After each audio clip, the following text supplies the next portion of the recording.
How to view archived messages on Messenger Lite. That's what I will show you in this video.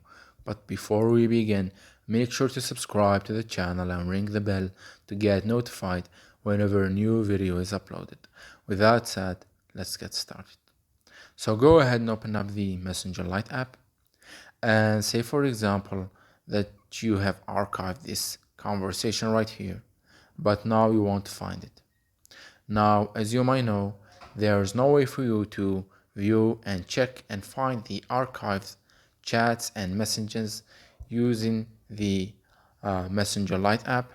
And in order for you to do that, you might need to use the regular Messenger app or the Facebook Lite app as of right now, unfortunately.